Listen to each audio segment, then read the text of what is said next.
মোহাব্বত করে মা কয়ে ডাক দিলেন, অসুবিধে? বোঝে নাই অসুবিধে? বউরে মা কলি অসুবিধে? কি কবে টের পাচ্ছে না? অসুবিধা হবে কিনা? কে আপনার তো বউ হয়, তা তো আপনি জানেন, এমনি মুহি যা কন আর কন, তাতে কি হবে? তা যদি তাই হয় যে বউ বউ হয় খালি মা করে ডাক দিছি, তাতে যদি ভুল হয়, আমার মন যত ভালো থাকুক, পড়ার মধ্যে ভুল করলে সে ভুল ভুল, ও ভুলে আপনার পড়া হবে না। জায়গায় আসতে হবে। মুখে যেটা বলবেন ওইটার উপরে ফয়সালা, মনেরটার উপরে ফয়সালা না। আগেই বলছি, মুখ দিয়ে যে কথা বের হবে ফেরেশতা ওইটা লিখবে, অন্তরের ভিতরে হাজারো কুকল্পনা করেন সেইটা ফেরেশতা লিখবে না। এই জন্য হুজুর বলেন, তুমি মনে মনে বিশ্বাস করো আল্লাহ আছে, রসুল আছে, কোরআন আছে, সব আছে, কিন্তু তোমার মোমেন ধরা হবে না। ইকরার বিল লিসান মান কানা আখিরু কালামিহি লা ইলাহা ইল্লাল্লাহ, মরার আগে জবানে লা ইলাহা ইল্লাল্লাহ হইতে হবে, ভিতরে থাকলে কাজ হবে না, মুখে বলতেই হবে শুদ্ধ করে লা ইলাহা ইল্লাল্লাহ মুহাম্মাদুর রাসূলুল্লাহ। মা বোনরা যে কত অলস, আপনারা পুরুষরা একটু তালিমি বসেন বা দুই একখান বই পুস্তক পড়েন, বিটিকে বই কিনে দেবেন, দেখবেন যে বই সটি পড়িয়া করে দুমো বাইশতে হয়ে গেছে, খুলিও দেখবে না। যদি কোনো মহিলার টিস্যু ব্যবহার করার অভ্যাস না থাকে, কুলুক ব্যবহার করার অভ্যাস না থাকে, ওই টিস্যু কিনে দিয়ে আপনি তবলিগি যাবেন, সিললে দিয়ে আসবে, দেখে এসে দেখবেন জন্মদিন মাকড়সা বাসা বাঁধিয়ে টাইট হয়ে রয়েছে বলিয়ে, ও বিটিও খুলিও দেখে নেই, যেরকম তা সেই রকমই রয়েছে। কুলুকের হিসাব নেবেন যে এক বান্ডিল টিস্যু তোমার এতদিন চলে কে? পুরুষটা পেশাবে ঢিলা ব্যবহার করবে, পায়খানায় তো করবেনি, পেশাবে ঢিলা ব্যবহার করবেন, পায়খানায় তো স্বাভাবিকভাবে করাই লাগে, কারণ হাতে ময়লা মাখায় একটা ঘৃণা লাগে, কিন্তু পেশাবে অনেক পুরুষ ঢিলা ব্যবহার করে না, জায়গায় পেশাব করে পানি দিয়ে দুই টিয়ে চলে আসে, আটা দেওয়ার পরে দুই তিন ফুট টপকায়, এটুক যায় কোন জায়গা? কাপড়ই মাখাবে আর রানে মাখাবে, আপনার শরীর নাপাক, কাপড় নাপাক, নামাজ বাতিল। আর পায়খানাটা তো করবেনই, পায়খানার ঢিলা ব্যবহার। মহিলাদের পেশাবে ঢিলা নাই, তবে পায়খানায় বাধ্যতামূলক, পুরুষের চাইতে মহিলাদের জরুরত বেশি।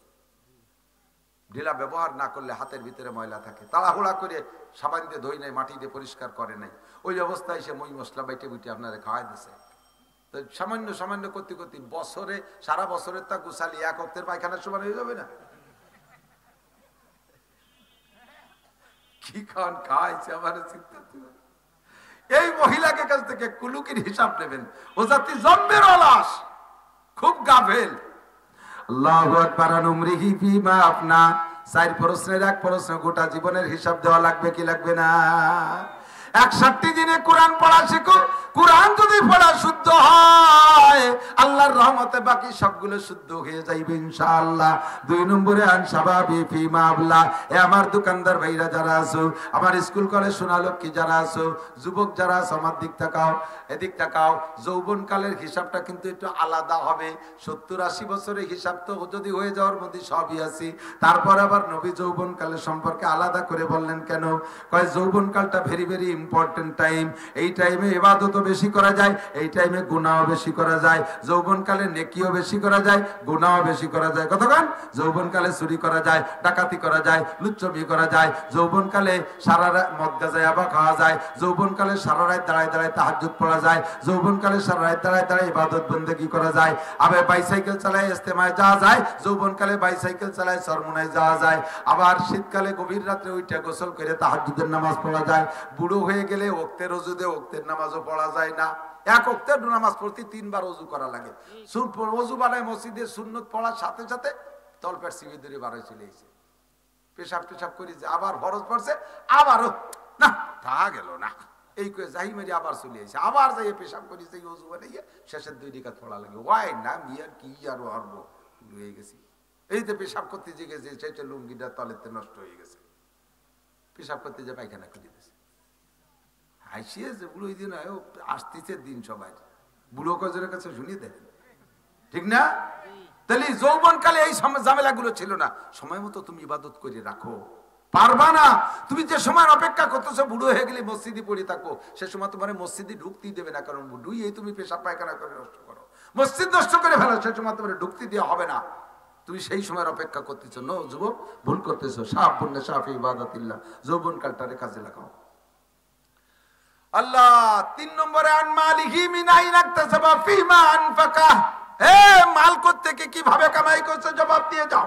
চুরি করে কামাই করে মসজিদ বানাই দিলে কাফের হয়ে যাইবা, আবার হালাল ভাবে কামাই করে যদি হারাম ভাবে খরচ করো তাও তুমি কাফের যদিও না হবে গুনাহগার হইবা।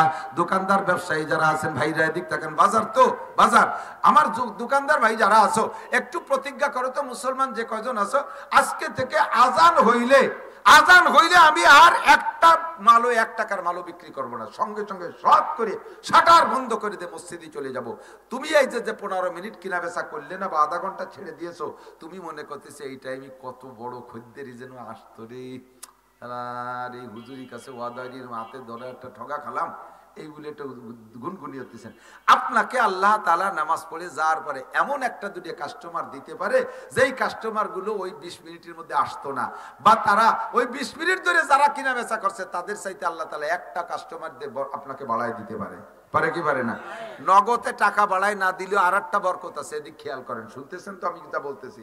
আর একটা বরকত আছে, সেটা হলো যেই লোকটা নামাজের টাইমও নামাজ না পড়ে কিনা বেচা করে 20,000 টাকা লাভ করছে, আল্লাহ তাআলা ওর 20,000 টাকা চোর দিয়ে, ডাকাত দিয়ে, মামলা দিয়ে, পুলিশ দিয়ে, ডাক্তার দিয়ে, কবিরাজ দিয়ে, ঘরের দোকানে আগুন লাগাই দিয়ে, তারপরে মাইয়ে চলে গেছে আর একজনের সাথে সাওয়ালে একবারে সাইড দিয়ে নিয়ে উঠছে, বউডা রাত্রি হারাই চলে গেছে, এই নানান কিছু দিয়ে ও 20,000 টাকা আদায় করে নিতে পারে। বারে আর আপনি সেই 20,000 কামাই করেন নাই, নামাজের পরে এসে মাত্র 50-100 টাকা কামাই করছেন। রোগ নাই, শোক নাই, একটা গ্যাস্ট্রিকের বড়ি কিনে খাওয়া লাগে না, একটা বাচ্চা সিজারে ওয়ানও লাগে নাই, মাইয়েগুলোরে বিয়ে হয়ে গেছে, মোটা টাকা দিয়ে জামাইরা নিয়ে চলে গেছে, তারপরে ছেলে বিয়ে করছে, শ্বশুর বাড়ি থেকে 50 লাখ টাকা পেয়ে গেছে, সারিয়াতে ভাই লাভ আসা শুরু হয়ে গেছে, কারণ আপনি আল্লাহর সময় দিয়েছেন, আল্লাহ আপনার ওই সময়ের বরকত অন্যভাবে দিয়ে দিয়েছে। কথা কন না কেন? বোঝেন নাই কথা আমি যা বলছি? কাজেই আমি এই প্রতিজ্ঞা করতে পারি, সদস্য হুজুর শামসুল হক ফরিদপুরি রহমাতুল্লাহ আলাইহির কাছে খুলনা বড় বাজারের বহুত বড় একজন ব্যবসায়ী, সেই কালে বড় বাজারের সবচেয়ে বড় ব্যবসায়ী উনি, ওই লোকটা সদস্য সাহেবের গুণকীর্তন শুনে হুজুরের কাছে মুরিদ হতে আসছে, হুজুর আমি আপনার কাছে বায়াত হবো। হুজুর কয়, মিয়া তুমি এত বড় ব্যবসায়ী, তুমি আরো নিজে এত ব্যবসা করো, তুমি আমার কাছে বায়াত হতে পারবো না? কয় না হুজুর আমি আইসি প্রতিজ্ঞা করি হবই। হুজুর কয় তোমারে ওয়ান টেস্ট, 1 বছরের একটা সবক দিয়ে দেই, মুরিদ করব না, 1 বছর পরে মুরিদ করবো যদি এই সবকে তুমি টিকতে পারো। কি সবক? 1 নম্বর সবক হলো তোমার দোকানে যত ডেট ফেল মাল আছে ওইগুলো বের করে দিবা, এর সাথে প্রত্যেকটা মালের দোষ গুণ বলে দিবা, আমার মালের এই দোষ আছে, এই গুণ আছে, যার মনে চায় নেবে সে, যার মনে চায় না নেবে না। চক্ষু বন্ধ করে হিসাব করে দেখে দোষ কইতে গেলে 12 আনা মাল বের করে ফেলানো লাগে, দোষী মাল 12 আনা, সাইডে না আছে ভালো। 2 নম্বর হলো আজান হওয়ার পরে টুপলায় পেঁয়াজ দেছো, আজানের আগে টুল্লা পেঁচাচ্ছ একজনে, সে সময় তো টুল্লা বান্ধা ছিল, এখন তো সব পলিথিন হয়ে গেছে, মনে আছে নাকি মুরব্বীরা? হ্যাঁ, ওই পদ্মা পাতায় দিয়ে লবণের টুল্লা, মনে আছে না? কলার পাতায় দিয়ে কাগজ দিয়ে সুন্দর করে টুল্লা, আমি খুব ভালো বানতে পারি, আমার দোকানদারের বাড়ি লজিং ছিল, সব টুল্লা আমি খুব সুন্দর বানতে পারি। তো পেঁচাইছো, আজান দেওয়ার আগেতে শুরু করছো, 1 প্যাঁচ 2 প্যাঁচ, আর 3 নম্বর প্যাঁচ দিলে মালটা দেওয়ার যোগ্য হয়ে যায়। 3 নম্বর প্যাঁচের আগে কানে আল্লাহু আকবার শব্দ আসছে, 3 নম্বর প্যাঁচ দিবা না, কাস্টমাররে বলবা চলো যাই নামাজ পড়ে আসি, আমি মাল দিতে পারবো না। তোমার মনে চাইলে অন্য দোকানের থেকে নিয়ে যেতে পারো, নতুবা চলো নামাজ পড়ে আসি, অপেক্ষা করো, আমার এই মাল নিয়ে যাবা। এই 10 গুণ বলে দিবা মালের, আর এইভাবে তুমি আজান হইলে ব্যবসা করতে পারবে না। এই 2 সবকের পরে 1 বছর যদি তুমি টিকে থাকতে পারো, তাহলে আগামী বছর আসলে মুরিদ করবো। ও কয় জি ইনশাআল্লাহ। চলে গেছে, যাইয়া আগে দোষী মাল যেগুলো নজরে সব বের করে গাঙ্গে ফেলাই দিছে, এরপরে যেগুলো একটু কম বেশ আছে সবগুলো 10 গুণ বলে দেওয়া শুরু করছে। এতে সমস্যা নেই, এতে কাস্টমার ভালো হয়েছে, বাড়ছে, কিন্তু মুশকিল হয়ে গেছে এক জায়গায় টুল্লায় আর একটা প্যাঁচ দিয়ে দিতে পারে। সেই সময় আজান হয়েছে, টুল্লাটার দোকানের মধ্যে দিয়ে কয় চলো নামাজ পড়ে আসি, আর না তোমার যদি ভালো না লাগে আর এক দোকানে নাও, এ মাল দেবো না। এই লোক সব খেমে গেছে, ইটা সুবির বিটা সুবিয়ে গেছে, দরবেশ হয়ে গেছে, ওর দোকানে মাল কিনা যায় নাকি। এই করিয়া আস্তে আস্তে কাস্টমার মাসখানিক বেশ ঘাটতি হয়ে গেছে। এখন তো মনের ভিতরে 1.5 ভাসিয়ে শুরু হয়ে গেছে। 1 মাস পরের থেকে আল্লাহ পাক বরকত শুরু করছে। সমস্ত কাস্টমাররা কয় 1 নম্বর নির্ভেজাল নির্দোষী মাল যদি পাইতে হয় ওই দোকানে যাইতে হবে। অন্য সব জায়গা ভেজাল, মাপে ভালো, সবকিছু ভালো, তবে মুশকিল হলো লোক আজানের পরে আর দেবে না। কাজেই যা কিনার দরকার 2 আজানের মাঝখানে যে কিনে আনতে হবে।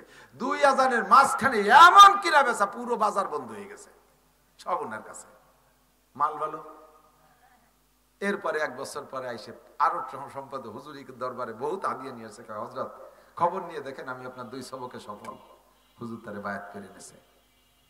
প্রতিজ্ঞা করেন প্রত্যেকটা নেক কাজের ব্যাপারে এরকম শক্ত প্রতিজ্ঞা করেন, আজান হবে তো দোকান শাটার বন্ধ হবেই হবে, আমি আর 1 টাকারও কিনা বেচা করবো না ইনশাআল্লাহ। আল্লাহ তাআলা পরে যে বরকত দিতে পারে, কি পারে না। খানা খাইবেন, এদিক তাকান, প্লেটের খানা খাইয়া দস্তারখানে, পুরো দস্তারখানের ভিতরে পড়ে যা খানাটা খুঁটিয়ে খাবেন, আল্লাহ তাআলা বরকত বাড়ায় দেবে। পড়ে যাওয়া খানা খুঁটিয়ে খাইলে বরকত, রুজির বরকত বাড়ে। হযরত উসমান গনি আল্লাহ রাসূলের কাছে যে নালিশ করছে, হুজুর আমার এই সম্পদই আমার কইছে সর্বনাশের গুরু। আগে ইবাদত বন্দেগী যা করতাম, এই যে খালি বাড়তি তালে রয়েছে, আমি তো বড় বিপদে পড়ে গেছি। আমার মন চাই ইবাদত করতে পারি না, দোয়া করেন আল্লাহ আমার সম্পদ কমাই দিক। আপনারা কি চান নাকি এরকম? কেউ একজনও চান? আমি নিজেই চাই না, আমি আরো চাই যে আল্লাহ আমার দিক। আর উসমান কয় যে আল্লাহ আমার সম্পদ কমাই দেন, আমার ইবাদত বন্দেগীতে ত্রুটি আছে। হুজুর কয় উসমান ওভাবে তো বলা যায় না, তোমার একটা আমল শিখে দিছে, এই আমল করলে পারে তোমার সম্পদ আস্তে আস্তে কমে যাবে। কয় বলে কি? কয় পড়িয়ে যা খাওয়ার, যেটা হাতেতে পড়িয়ে গেছে ওইটা খুঁটিয়ে খাবা না, আস্তে আস্তে আস্তে আস্তে দেখবো যে সম্পদ ঘাটতি শুরু হয়ে গেছে। উসমান কি এই কি ওয়াইনি কি খাবার, এই পড়ে গেলি কুঠোই খাবো না। আচ্ছা তারপরও যে তোমার ইবাদত বন্দেগীতে সুবিধা হবে, খাবো না। উটের পিঠে বসে উসমান খেজুর খাচ্ছে, একটা খেজুরের অর্ধেক খাইছে আর অর্ধেক হাতেতে ছুটিয়ে সে মাটির বালির মধ্যে পড়ে গেছে। সে উট ইতে বাইয়ে চাইয়ে নামিয়ে সেই টুকরে উঠইয়ে ধুয়ে মুছে পরিষ্কার করে তাই খাচ্ছে। হুজুর দূরিতে দেখে, উসমান তুমি করি বাবা, প্লেটেতে পড়ে তাই মানুষ খায় না, আর তুমি যে উট ইতে নামিয়ে খাচ্ছ, তোমার কাছে ঘুটিয়ে খাবা না, তুমি যে উট ইতে নামিয়ে আজকন খেজুর ঘুটিয়ে খাও বালির মধ্যে, তুমি করি বাবা না কোনোদিন। বরকত আছে এর ভিতরে। প্লেট সুন্দর করে পরিষ্কার করে চাটিয়ে খাবেন, দরকার জিভে দিয়ে চাটিয়ে খাবেন। কে কি বললো তো আমার কি, ওই যে টুটু টাইটি রয়েছে না, ওর মধ্যে বরকত। কয় 1 কেজি চালের ভাত খেলাম, তাতে পেট ভরলো না, একটু ক্ষুদির ভাতের মধ্যে আর ওই আইটির মধ্যে বরকত। আরে বেটা, বরকত মানে পেট ভরা না, বরকতের অনেক কিছু। 1 কেজি চাউলের ভাত খাইছেন, ওর মধ্যে খাদ্য পয়জন, ফুড পয়জন ছিল, পেটের মধ্যে যাইয়ে উড়া মুড়া দিয়ে গোলা পোলা দিয়ে আষাঢ়িয়ে মেঘের মতো গুলুম করে ডাক দিয়ে লুঙ্গি 3টে নষ্ট হয়ে গেল। যা খাইছো সে 1 কেজি ভাত পেটে দাঁড়ালো না। কিন্তু ওই যে আইটি রয়েছে না কোনায়, ওই আইটির মধ্যে আল্লাহ ঔষধ রেখে দিয়েছে, ওই আইটিটুক সাইটিয়ে খাইলে ওইটুক পেটে গেলে তোমার 1 কেজি চাউলের ভাত হজম হতো। এই গেল তোমার বরকত। আর ওই মেঘের মতো ডাকতেও না, দাস্তবমি কলেরাও হতো না। এর নাম বরকত। এর নাম কি? কথা কি বোঝা গেছে? 4টে জিনিসের হিসাব হবে। 3টে বললাম, কোত্থেকে কামাই করছেন, কোথায়। কসম খাইয়া মাল বিক্রি করবেন না, মিথ্যে কসম খাইয়া। আল্লাহর কসম, যদি 1টা টাকা লাভ করি, আমরা কাস্টমাররা মনে করছি কিনা দামে দেশে, অথচ আপনি 300 টাকা লাভ করে নিয়ে গেছেন। এই যে মিথ্যে কসম খেয়ে যে লাভ করছেন, এই টাকা আপনি রাখতে পারবেন না, পারবেন না। যে কোনো ভাবে বেরোয় চলে যাবে। হারাম লোকে রাইফেলের গুলির মতো ছোট্ট গুলি জট্টু গট্টুক ঢোকে, পিছন দিয়ে বুগলা নিয়ে বেরোয় যায়। প্রত্যেক হারাম ওইভাবে ঢোকে, সাবধান। 4 নম্বর হলো মাজা আমিলা বিমা আলিমা। কোন কথা কইনি, অনেক কথা বলছি না, এই কথাগুলোর একটা অস্বীকার করতে পারবেন না। আজকে থেকে আমলের প্রতিজ্ঞা। তো 1 নম্বরে নামাজের প্রতিজ্ঞাটা করি। পড়তে পারবো না ইনশাআল্লাহ, নামাজ পড়বো না। একটু কোরআন শিক্ষা করার একটু প্রতিজ্ঞা করা যায়? কোন তো যায়। আমাদের দেশের মানুষের তো বহুত বড় সুযোগ, ঘরে ঘরে মাদ্রাসা, পাড়ায় মাদ্রাসা, গ্রামে মাদ্রাসা, ঠিক না? আল্লাহ কবুল করুক, বলেন আমিন। দুনিয়ায় সবচাইতে প্রথম ঘর কোন ঘর? কোন তো? আপনার দাদার ঘর, আপনার বড়দাদার ঘর, বাংলাদেশ জাতীয় সংসদ ভবন। কোন ঘর? কাবা ঘর সবচাইতে প্রথম। কাবা ঘর বানানোর পরে ফেরেশতার দিয়ে বানাইছে আল্লাহ তাআলা। পরে আদম আলাইহিস সালাম আসছে। নূহ আলাইহিস সালামের প্লাবনের সময় ধ্বংস হয়ে গেছে, কিচ্ছা সবাই জানেন। ইব্রাহিম আলাইহিস সালামকে আল্লাহ তাআলা কাবা ঘর পুনঃসংস্করণ করাইছে। এই সময় 1 মুঠ বালি রয়ে গেছে, 1 মুঠ বালি। এই বালিটুক কোন জায়গা কি করবে? আল্লাহ তাআলা বললেন, ইব্রাহিম বালিটুক বুনই দাও। কয় যাবে কদ্দূর? কয় সারা পৃথিবীতে যাবে। এর একটা কণা যে জায়গা পড়বে কিয়ামতের আগে, সেখানে একটা মসজিদ হবে। আল্লাহ ইব্রাহিম আলাইহিস সালাম বুনই দিয়েছে, ফেরেশতার মাধ্যমে পৌঁছে গেছে, তারই একটা দানা আপনাকে এখানে পড়ছে। এবার আল্লাহ পাক বলেন, এই ঘরগুলো তোমাদের না, বানাবা তোমরা টাকা দিয়ে, তোমাদের টাকা দিয়ে মসজিদ বানাবা, কিন্তু ঘরের নাম কার ঘর? মসজিদ কার ঘর? আল্লাহ কয় তোমাদের প্রত্যেকের বাড়ি কত দারুণ দারুণ ঘর, পায়খানা বানাইছে 3 লাখ টাকা দিয়ে, 5 লাখ টাকা খরচ করছে, 10 লাখ টাকা 20 লাখ টাকা, এমন এমন পায়খানা যা জীবনে আপনারা দেখেনও নাই, হয়তোবা শোনেনও নাই। আজীব পায়খানা, সে পায়খানার ভিতরে প্যান নাই, এরকম পাদানি আছে দুটি, ওর পর দাঁড়ালে পাদানির উপরে দাঁড়াইলে তলে খালি হয়ে যায়, আবার নামিয়ে আসলে পরে এসে বন্ধ হয়ে যায়। নামার পরে আপনি খুঁজে পাবেন না যে পায়খানা কোন জায়গা করছেন। এই ওয়াটার সুইচ পায়খানা, লাখ লাখ টাকা দিয়ে তুমি পায়খানা বানাচ্ছ, আর আমার ঘরের ইটির দাঁত বার হয়ে রয়েছে। তোমার বাড়ির দালান টাইলস করো, আমার মসজিদে আমার ঘরের টাইলস নাই, আমার ঘরে ইটির দাঁত বার হয়ে রয়েছে। তোর ঘরে তোরে আমি থাকতে দেবো না, আমার ঘরে যতক্ষণ ঠিক না করবি। তোরে হয় হাসপাতালে রাখবো, নয় জেলখানায় রাখবো, লাস্ট ফিনিশিং পোস্টিং করে কবরস্থানে পাঠায় দেবো। আমার ঘর খালি রলার, তোর ঘর রেখে দালান বানাবি। এই জন্য আল্লাহর ঘরটাকে আগে রাখতে হবে। আল্লাহ পাক বলেন, ইন্নামা ইয়ামুরু মাসাজিদাল্লাহি মান আমানা বিল্লাহ। এ যদি কেউ মোমেন বলতে চাও, তাহলে আমি তার একটা সার্টিফিকেট দিয়ে দিই, তুমি চিনে না ওই লোকটাকে মোমেন বলতে পারো, যেই লোকটা আল্লাহর ঘর মসজিদ নির্মাণ করে, মসজিদে সাহায্য করে, মসজিদে দান করে, মসজিদ ঝাড়ু দেয়, মসজিদ আবাদ করে, 5 ওয়াক্ত মসজিদে যায়, তাকে তুমি মোমেন বলতে পারো। আর যারে তুমি মোমেন বলবা, আমিও তারে মোমেন বলবো। আর আমি যারে মোমেন বলবো, তার সম্পর্কে আমি সূরা মুমিনুনের ভিতরে বলে দিলাম, কদ আফলাহাল মুমিনুন, সমস্ত মোমেনরা সফল, তাদের জন্য রয়েছে ফিরদাউসি নুজুলা, জান্নাতুল ফিরদাউস, সমস্ত মোমেনদের মেহমানদারি হবে। তা আমরা সবাই মিলে এই বাজারে, কমিটি বাজারে তো অনেক দোকানদার আছেন, আপনারা বাইরের কালেকশন না, আপনাদের ইনকাম থেকে একটা অংশ আল্লাহর ঘর মসজিদে দেবেন, আল্লাহর ঘর মসজিদে দেবেন। আপনি এই ঘরে একটা টাকা দেবেন, আল্লাহ পাক আপনাকে মক্কা মদিনা জিয়ারত নসিব করবে, কাবা ঘর জিয়ারত নসিব করে। হজে যান নিয়ত আছে না ইনশাআল্লাহ? হজে যান নিয়ত আছে আপনাদের? কার কার দেখি হজে যান নিয়ত কার কার? আমার নিয়ত আছে, আমি আমার 2 ছেলের পাসপোর্ট করতে দিয়েছি, ছোট 2টিরে, রমজানের পরে সেই 2টিরে নিয়ে উমরায় যাবো ইনশাআল্লাহ। যাবেন তো হজে উমরায় যাবেন তো ইনশাআল্লাহ? আল্লাহ সবাইরে কবুল করুক। তো হজে যাইতে উমরায় যাইতে অনেক টাকা লাগে, রমজানে উমরায় যাইতে শুধু ভিসা আর টিকিট খরচ লাগবে 2.5 লাখ টাকা, আর আনুষঙ্গিক আপনার খরচ, আপনার রমজানের আগে পরে গেলে একটু খরচ কম হবে। তো এত টাকা লাগবে, আল্লাহ পাক দিয়ে দেবে। আল্লাহকে আমার ঘরে 100, 200, 500 টাকা দিয়ে দাও, আমি তোমাকে হজ উমরার টাকার ব্যবস্থা করে দেবো, হজ উমরার টাকার ব্যবস্থা করে দেবো। বাজার মসজিদের কোনো মহল্লা নাই, পুরো সবাই আমরা এলাকায় যারা বাজার করি, সবার মসজিদে বাজার মসজিদটা, দাঁড়ানো বসা যারা আছেন, বিসমিল্লাহ কইয়া পকেটে একটু হাত দেন। আজকের পকেটের বড় টাকাটা আল্লাহর ঘরের জন্য, আমি কোনো এই কমিটির জন্য না, মাহফিলের জন্য না, আল্লাহর ঘরের জন্য একটু বিসমিল্লাহ কইয়া হাত দেন। আল্লাহ চাইতেছে, ভাই আমি আল্লাহর পক্ষ থেকে প্রতিনিধি, আল্লাহ কইছে আমার ঘরের ইটির দাঁত বেরোইছে, তোরা আমার এই ইট কয়েনটা একটু ঘিরে দে, কয়টা টাকা দে, একটু চাইতেছে আল্লাহ পাক। যাও ভলেন্টিয়াররা ভিতরে যাও, প্রত্যেকে হাত দেন, বিসমিল্লাহ কয়ে হাত দেন। আরে ভাই ঠকবেন না, এই টাকা দিলে যদি আপনার কম পড়ে যায়, তাহলে আমার থেকে ফোন দিয়ে আমি টাকা দিয়ে দেবো ইনশাআল্লাহ। বছরের শেষে হিসাব মিলাবেন, এই টাকাতে আপনার কোনোদিনও কমবে না। বিসমিল্লাহ কয়ে টাকা দেন, দেন দেন দেন, সবাই দেন। মা বোনরা পর্দার আড়ালে আপনারা কিছু দিয়ে দেন, ওখান থেকে কিছু টাকা পাঠায় দেন, নগদ কালেকশন। বসা আছে, যারে টার্গেট করে তারে কিভাবে অপহরণ করে নিয়ে মেরে ফেলে, জীবনে দুনিয়ায় তার সাথে দেখা হয় না, হাসরের মাঠে দেখা হবে। মানুষের মধ্যে যদি এমন গোয়েন্দা তারা বানাইতে পারে, আমার আল্লাহ পাকের মোসাদ গোয়েন্দা গ্রুপ এর চাইতে কোটি কোটি গুণ শক্তিশালী। কতক্ষণ ঠিক কি ঠিক না? আল্লাহ পাকের রব্বুল আলামিনের এই গোয়েন্দা ক্যামেরা, ভিডিও ক্যামেরা নিয়ে ঘুরতেছে সব জায়গায়। তুমি যেখানে যা বলবার করবা সব লেখা হইতে তালে আছে। রাত 12টার পরে ফ্রি টক টাইমে কার সাথে প্রেম আলাপ করতে আসো, আরে কোন পার্কে যে কি করতেছো, কক্সবাজার কুয়াকাটার সরের পর্যায়ে কার সাথে আকাম কুকাম করতেছো, সবগুলো কিন্তু লেখা হইতে তালে আছে। একটারও তুমি সেরে যেতে পারবা না। লিখে লিখে এগুলো সব কোন জায়গা রাখে, একটা তাবিজ বানাইয়া মানুষ যখন মারা যায়, মরা যাওয়ার সময় আল্লাহ পাকের কাছে ফেরেশতারা জিজ্ঞেস করে, আল্লাহ এই আমল নামা কোন জায়গা রাখবো? এর জন্য তো কোনো বাক্স আলমারি আর স্টিলের আলমারি টিরাং বিরাং আমারে দেও নাই, এ থবো কোন জায়গায়, কোন অফিসে জমা রাখবো? আল্লাহ কয় রাখিয়ে দে তোর কাছে। কয় না আল্লাহতে পচা গন্ধ কাছে, আমি রাখতে পারতেছি না কাছে, এতে বিড়ির গন্ধ, এই গাজার গন্ধ, ইয়াবার গন্ধ, সুদির গন্ধ, দোকানে ব্যবসা বাণিজ্যের ফাঁকি ঝুঁকি দিচ্ছে, সে আওয়াজ আসছে না কাছে। আল্লাহ কয় তাহলে যাত্রা তার গলায় ঝুলে তুই আয়। আমি কই না কোরআন শরীফ কয়, وكل إنسان ألزمناه طائره في عنقه তয়ের মানে আমলনামা, উনুকুন মানে গর্দান, আলজামনা মানে ঝুলাই রাখবো। আল্লাহ পাক বলেন প্রত্যেকের আমলনামা যার যার গলায় ঝুলানো থাকবে। কতদিন থাকবে? আল্লাহ কায় নুখরিজু লাহু ইয়াউমাল কিয়ামাতি কিতাবান ইয়ালকাহু মানসুরা। কিয়ামতের মাঠে যখন তোমারে ডেকে বলা হবে, এ খালেক মোল্লা এদিকায়, মালিক মোল্লা এদিকায়, জামাল এদিকায়, লালটু বল্টু জুয়েল টুয়েল টুলুলুলু সব কয়জন এদিকায়, জরিনে সকিনে ডলি বলি এক সাইডে আমার কাছে। যার যার আমলনামা খুলে দেখা, যার যার আমলের হিসাব হবে। আপনাকে জিজ্ঞেস করবে নামাজ পড়ছিস? আল্লাহ কোনোদিন কাজা করি নাই। রোজা রাখছিস? সারা বছর রাখছি। মদ কোনোদিন খাইছিস? নামও জানি না। সুদ কোনোদিন খাইছিস? টাকারে কয় চিনি না। যত যা করছে সম্পূর্ণ উল্টো উল্টো মিথ্যে কথা কওয়া শুরু করছে।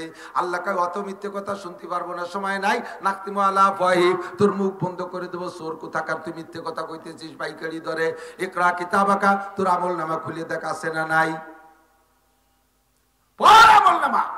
আমলনামা খুলে দেখে সব আছে, সূরা কাফের মধ্যে আছে। আল্লাহ বলেন আপনি তো কোন আমলনামা পড়ে পড়ে বলবেন ও আল্লাহ সর্বনাশ করেছে। লা ইউগাদিরু সগীরাতাও ওয়ালা কাবীরাতান ইল্লা আহসাহা ওয়া ওয়াজাদু মা আমিলু হাজিরা ওয়া লা ইয়াজলিমু রাব্বুকা আহাদা। কি সর্বনাশে ফেরেশতা তোমার! কোন বাগানের মধ্যে যে একটা গালাগালি দিছি তাও লিখে ফেলাইছে। পিএস উঠানোর সময় একটা কাজানি দিছি তাও লিখে ফেলাইছে। বউরে একটা থাপ্পড়, দুইটা থাপ্পড় বেশি দিছি তাও লিখে ফেলাইছে। ওই কক্সবাজার সরের পর যাইয়ে কার সাথে একটু কি কইছি তাও লেখছি। এইরকম ফেরেশতারা যে এইরকম লেখবে তা জানলে কি আমি এত আকাম করতাম নাকি? সব লেখছে। সারার কায়দা নাই, বাঁচার উপায় নাই। কথা বলেন ঠিক ঠিক না? কাজেই আমি মস্ক করাই দিছি। 4 প্রশ্ন। কয় প্রশ্ন? উঠা লাগবে কিয়ামতের ময়দানে। লাগবে লাগবে উঠা লাগবে, উঠা লাগবে। লেগে কি ইচ্ছে মতো চলে যেতে পারবেন একদিক। 4 প্রশ্নের জবাব দেয়া লাগবে। ওই ময়দানে মাশারের মাটিতে শিকল থাকবে, যার যার পাও কামড়ায় ধরে রাখবে। 4টে প্রশ্নের জবাব না দিয়ে হাঁটতে পারবি না। লা তাজুলু কদামা ইবনে আদম ইয়াউমাল কিয়ামাতি হাত্তা ইসলান আরবা। এ বহুবার শুনছেন আমাকে কাছ থেকে। তারপরও কেন বলি? আল্লাহ কয় বাযাক্কির ফাইন্না যিকরা তানফাউল মুমিনিন। দুনিয়া এসে এমন ভাবে ঘিরে ধরছে মানুষে, ব্যবসা বাণিজ্য, ইরি ধান পাট পিএস বড় ইত্যাদি, আউশ আমন বড় ইত্যাদি ইত্যাদিতে ঘিরে ফেলাইছে। আরো এসে গেছে কঠিন নির্বাচন। নির্বাচনের যে কায়দা এবার শুরু হয়েছে, খেলা যা শুরু হয়েছে। কথা বল। সবিরোধ বক্তব্য, সবিরোধ নির্বাচন। নিজেরা নিজেরা লাগিয়ে গেছে। এতদিন পুরন নেতারা এই 2-3 টার্ম তো চলতেছে, মোটামুটি নৌকো দিয়ে ছাড়িয়ে দিলি পারে। আর সবাই ঘরে যার যার নৌকো ঘরে বেঁধে বসে দিয়েছে। আর একজনের খান নিয়ে সে হয়ে গেছে চুপচাপ করে। এবার সে নৌকোর মধ্যে 2 ভাগ হয়ে গেছে, সইয়ে নৌকো আর আগলা নৌকো। এই সইয়ে নৌকো আর আগলা নৌকোর মাঝিরা এবার লাগিয়ে গেছে কায়দায়। ঠিক না? এবার আর ঘুমাইয়ে এমপিও আসবে না, পয়সা লাগবে না ইনশাআল্লাহ। এরকম নির্বাচন হলে আমাকে রুজিতে কিছু হয়। ঠিক না? আর এই যে গত বাইরে যা হয়েছে তাতে কি একটা চাও কেউ রে খায়নি। আর এবার পাওয়া যাচ্ছে, মাল পাওয়া যাচ্ছে। আসতেছে নাকি কিছু কিছু? ভালো করে মনে রেখেন, মাল পাইতেছেন, খাইতেছেন, কিন্তু আল্লাহ ভোট বিক্রি করা টাকা, ভোট বিক্রি করা টাকা শুয়োরের পায়খানার চাইতে হারাম। যদি নিজে পায়খানা করে খাতি পারেন এক থাবা, তাহলে ভোট বেচা টাকা খাইয়েন। আর তা যদি না পারেন তাহলে ওয়া খাইয়েন না। আপনার পছন্দ হয় না প্রার্থী, কেউরে দিয়েন না ভোট, কিন্তু আপনি ভোট বেচে টাকা খাবেন কেন? আপনি যার কাছ থেকে পয়সা খায়া ভোট দিয়েছেন, ও যদি সত্যি অযোগ্য হয়, সে যদি সত্যি খায়েন হয়, সে যদি সত্যি খেয়ানতকারী হয়, আপনার ভোটে নির্বাচিত হইয়া জায়গা মতো যাইবে। আপনি ওই লোকটা যতদিন জায়গায় বসে দুর্নীতি করবে, সমপরিমাণ দুর্নীতির ভাগ আপনি কাবাগরের মধ্যে বসে হলিও পাবেন। ফাঁকে যদি একবার মরিও যান, তবু কবরে বসে পাবেন, একটুও কম পাবেন না। আর আল্লাহর কি দিয়ে কম পাবেন না। সহিভাবে কয়ে দিলাম। এই জয়জামেলা নানান কিছুতে আমাদেরকে চাপা দিয়ে রাখছে। এই জন্য আল্লাহ কয় ওয়াদাক্কির, নাসির মনে করায় দাও। গতবার বলছো বিদায় এবার বলবা না তা না। আউয়ালুন নাস আউয়ালুন নাসিন, প্রথম মানুষটা প্রথম ভুলে জানে হল আমরা ভোলা বাপের সন্তান। ওয়াজ মনে রাখা কঠিন, তাই স্মরণ করায় দেই। 4 প্রশ্নের জবাব না দিয়ে ময়দান ছাড়া যাবে না। কথা কোন ঠিক কি ঠিক না? বিশ্বাস আছে, আল্লাহর পর বিশ্বাস আছে।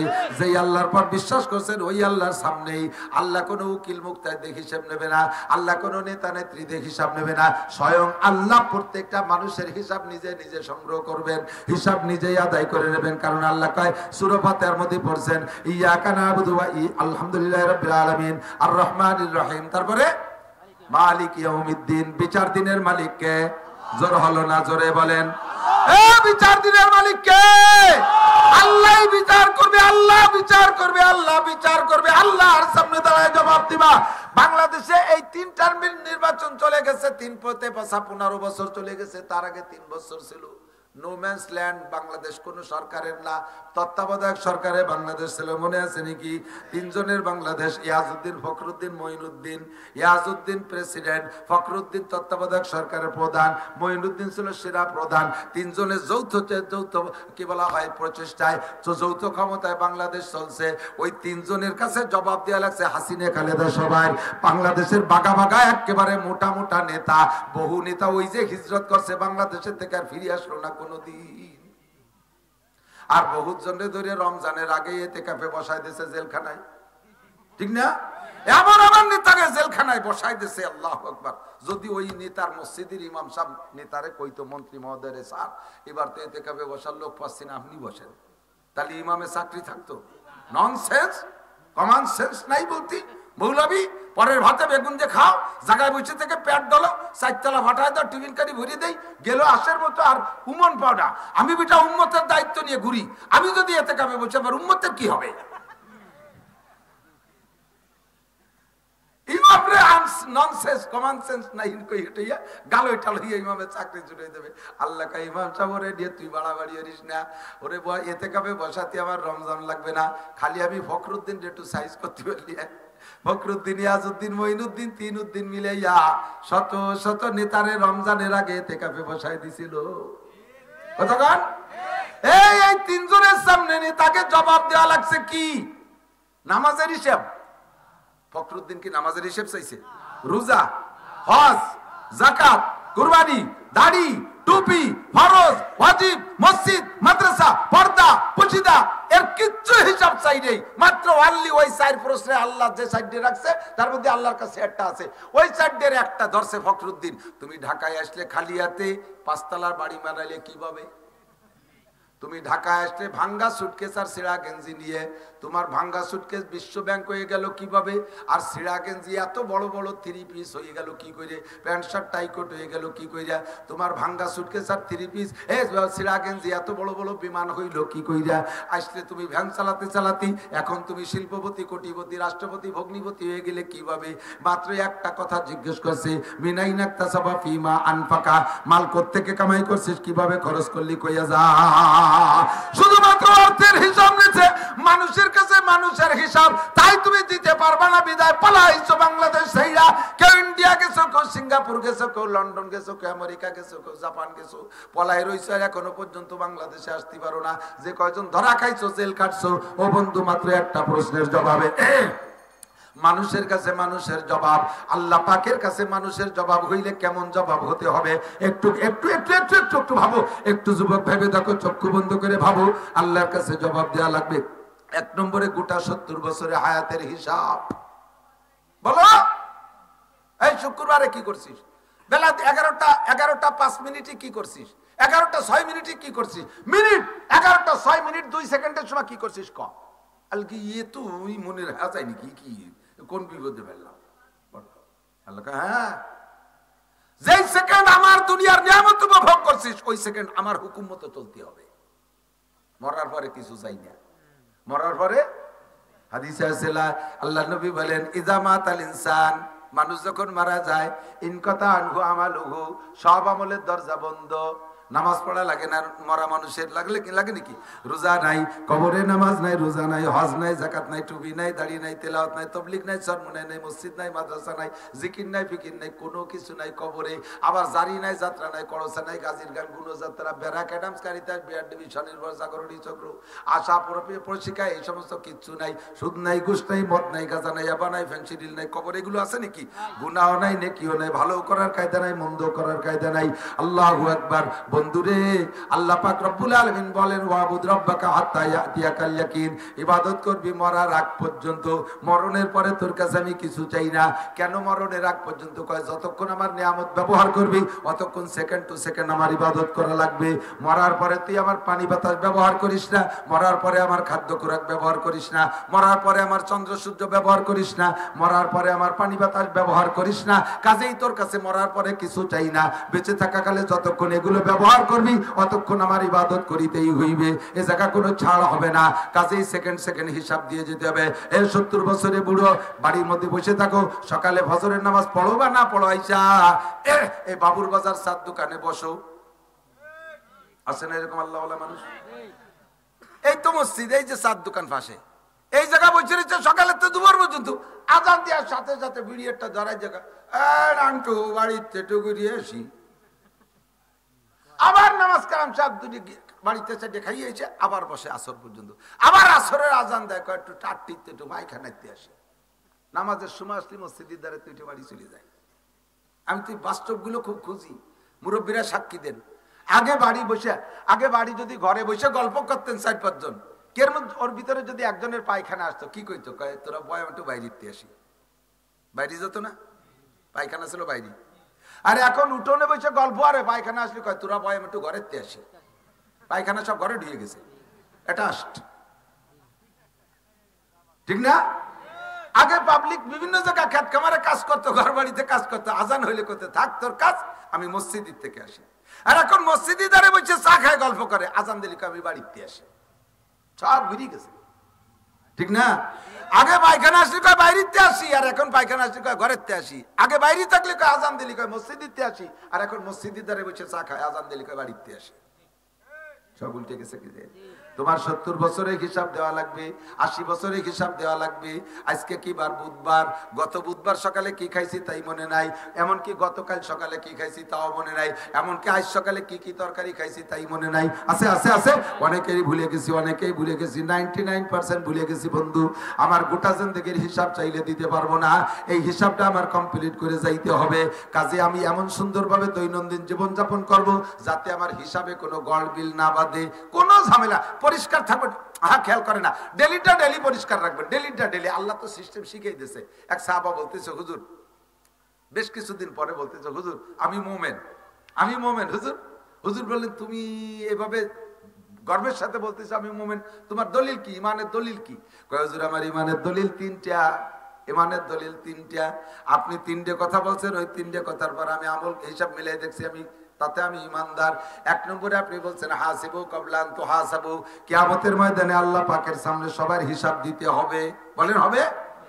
আপনি বলেছেন সেই দিন হিসাব দিতে যে পারবা না, কেউ ধরা খেয়ে যাইবা। কাজেই প্রত্যেক দিনের হিসাব প্রত্যেক দিন মিলাই রাখো। কিভাবে কখন মিলাবো? মাতা ও হাসিবু ইয়া রাসূলুল্লাহ। হুজুর যুবক আমার দিক, ডেলির হিসাব ডেলি কিভাবে মিলাবো? হুজুর বললেন সারাদিন সকালে ঘুম থেকে উইঠা রাত্রে বিছানায় যাওয়া পর্যন্ত, এই বিছানায় যাওয়া পর্যন্ত 12, 14, 15, 16, 18 ঘন্টা যাই আমরা বাইরে থাকি।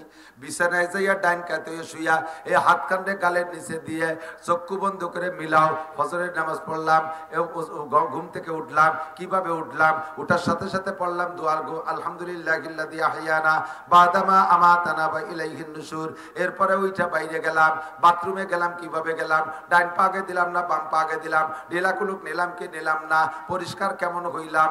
এরপরে ওযু করলাম, তারপরে এসে মসজিদে গেলাম কি গেলাম না, এটা হিসাব করি। মসজিদে যে নামাজ পড়লাম, নামাজ পড়ে বের হয়ে আসলাম, আইসে তারপরে কি করলাম? গরু ঘর থেকে বের করলাম, হাঁস মুরগির দরজা খুলে দিলাম, ঘর বাড়ি পরিষ্কার করলাম, ইত্যাদি ইত্যাদি মিলাইতে মিলাইতে সারাদিনের হিসাবটা এই বিছানায় আসা পর্যন্ত যদি আপনি ডেলি হিসাব করেন, তাহলে ডেলির হিসাব ডেলি হিসাব করা সম্ভব। কতক্ষণ? ডেলিটা ডেলি করা সম্ভব। এর মধ্যে ফাঁকে ফাঁকে আপনি মোটা হিসাব করছেন, ফজরের নামাজ পড়ছি, জোহর পড়ছি, আসর পড়ছি, মাগরিব পড়ছি, আলহামদুলিল্লাহ ঈশা পড়ছি। ঈশা যখন 5 ওয়াক্ত পড়া হয়ে গেছে জামাতে, এরপরে বিছানায় আসছেন, শুকর আদায় করেন আলহামদুলিল্লাহ আমি 5 ওয়াক্ত আজকে সুন্দর জামাতে নামাজ পড়ছি। ফজরের নামাজের পরে সূরা ইয়াসিন তিলাওয়াত করছি, ইয়াসিন পারি না আমি কুল সূরা পড়ছি 200 বার। এরপরে যে কাজে গেছি সেই কাজ ডান হাত দিয়ে শুরু করছি, ভালো কাজ। আর বিসমিল্লাহ কে আরম্ভ করছি, খানা খাইছি ডান হাত দিয়া, বাথরুমে গেছি বাম পা দিয়া, মসজিদে গেছি ডান পা দিয়া, লুঙ্গি পরছি সুন্নতি তরিকায়। আরে ফাঁকে ভুল হয়ে গেছে, আমার একটা স্বাস্থ্য বোন চলে আসছিল বেপর্দা, তার দিকে এক নজর দেখে ফেলাইছিলাম। নেকি যেগুলো করছেন মনে করে আলহামদুলিল্লাহ, হঠাৎ করে স্বাস্থ্য বোনটা সামনে এসে গেছিল, এটি হিসেবে ধরা পড়ছে, নাউজুবিল্লাহ, আস্তাগফিরুল্লাহ, আস্তাগফিরুল্লাহ, আস্তাগফিরুল্লাহ, ওই সাথে সাথে ওইটার সাফ করে ফেলাই দেন। আস্তাগফিরুল্লাহ পড়ার সাথে সাথে স্বাস্থ্য বোন দেহার গুনাহ মুছে গেছে। বুঝতে পারতেছি নি কেমন একটু সবকিছু ঠিক আছে, সুন্দর সুন্দর। হ্যাঁ, তারপরে দোকানে গেলাম, দোকানে যে দোকান খুললাম, দোকান ঝাড়ু দিয়া আমি বিসমিল্লাহকে দোকানে ডান পাইতে ঢুকছি, দোকানটা সুন্দর করে ঝাড়ু দেওয়ার পরে বিসমিল্লাহকে আমি ডেস্কটা খুলছি, সুন্দর করে খুলছি, সবই ঠিক আছে, মালামাল সবগুলো সুন্দর করে সাজাইছি। এখনো কিনা বেচা হয় নাই, ইতিমধ্যে এক আল্লাহর বান্দা আসছে, আমার কিনা বেচা হয় নাই। কিন্তু আমাদের মুসলমানদের প্রথা আছে, এখনো দোকানে কিনা বেচা হওয়ার আগে যদি কেউ বাকি চাইতে আসে, বাকি কিনতে আসে, তারে বাকি দেয় না, বাকি দিলে নাকি লক্ষ্মী বেজার হয়। মুসলমান হইয়ে লক্ষ্মী পুজো, আরে লক্ষ্মী বেজারের ভয়তে বাকি দিল না, তার মানে লক্ষ্মী পুজো না, এই কাজটা করে ফেলাইছে। আস্তাগফিরুল্লাহ, শুনছি এতদিন জানতাম না, আজকে নাসির হুজুরের কাছে শুনছি এই কামটা অন্যায় হয়েছে, এই কামটা অন্যায়। আস্তাগফিরুল্লাহ, আমি জিন্দেগিতে এই কাম আর করবো না।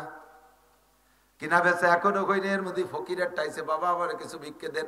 লাখ লাখ টাকার মাল, দোকান ভরা, ক্যাশ ব্যাগসে ভরা, হাজার হাজার টাকা, মাত্র ফকিরই চাইছে 5টা টাকা, বাবা আমারে 5টা টাকা দেন, বাবা কিছু ভিক্ষে দেন। এখনো কিনা বেচা হয় নাই, ওই সময় ফকিরের কাছে জোর হাত করে মাপ চাই, বাবা এখনো বনি করি নেই, বাবা মাপ চাই, বাবা মাপ চাই, বনি করি নেই।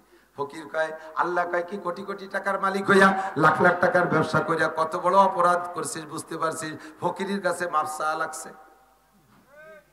ফকিরের কাছে মাপ চাইছি জীবনে, কোথায় মাপ চাইছ? এমপি মন্ত্রীর কাছে, ফকিরের কাছে মাপ চাইছি। অন্যায় কি? তুই বড় লোক হইছিস, সেই অন্যায়। তোর কাছে টাকা না থাকলে ফকির আসতো না, আর তোর মাপ চাওয়া লাগতো না। এবার ফকিরের কাছে যখন মাপ চাই, ফকিরি কি কয় জানেন? ফকিরিও কয়, দিলাম তোরে মাফ করে, তুই যেন দিনের মধ্যে বউনি করতে না পারিস, যা দিলাম, মাফ করে দিলাম, যা। আমিও তো তোর কাছে বউনি করতে আইছি, তা আমি বললাম না তো, তুই না বলি আমার কি? ওই রকম আমি তোর কাছে দিলি না। এ দোস্ত, এই আকীদা শিরকি আকীদা। কিনা বেচা হওয়ার আগে এখনো দোকানে টাকা আসে নাই, দোকান থেকে দিলে সারাদিন যাবে, দিতি আসবে কম, যাবে বেশি। এই আকীদাটা হলো অমুসলমানদের আকীদা। মুসলমানদের দানের হাত খোলা থাকবে, লাইলা ওয়া নাহারা, দিনে রাতে একরকম। কতক্ষণ? দিনে রাতে একরকম। মহিলারা ঘর ঝাড়ু দেওয়ার আগে ফকিরে ভিক্ষে দেবে না, বেলা গড়িয়ে যাওয়ার পরে ফকিরে ভিক্ষে দেবে না। বাড়ির উত্তর পাশে যদি কালেকশন করতে হুজুররা ঢোকে বা ফকির ঢোকে, এই ফকিরে ভিক্ষে দেবে না।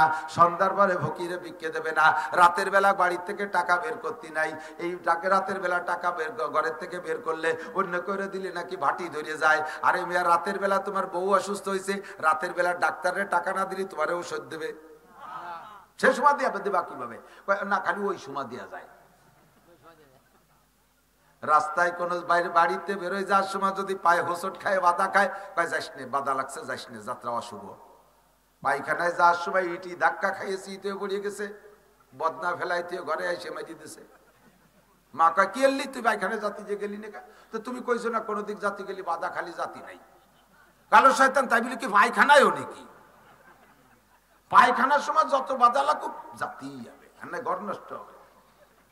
তুমিনুনা বিবাহিল কিতাব অর্থাৎ করুণা বিবাহ, তুমি শরীয়তে ভাগ করে দাও, এক জায়গায় একরকম, আর এক জায়গায় আর একরকম। মসজিদে যাওয়ার সময় বাধা খাইছে, যাওয়া যায় না। পায়খানা যাওয়ার সময় বাধা খাইছে, আবার যাওয়া যায়। ইস্তেমায় যাওয়ার সময় বাধা খাইছে, যাওয়া যাবে না। তবলিগে যাওয়ার সময় বাধা খাইছে, যাওয়া যাবে না। শুধু পায়খানায় যাওয়ার সময় বাধা খাইছে, যাওয়া যাবে। আবার চেয়ারম্যান 1 লাখ টাকা দিতে চাইছে, সে সময় বাধা খালিও, বাধারে লাভ দিয়ে চিত করে ফেলাইতে যেতে হবে।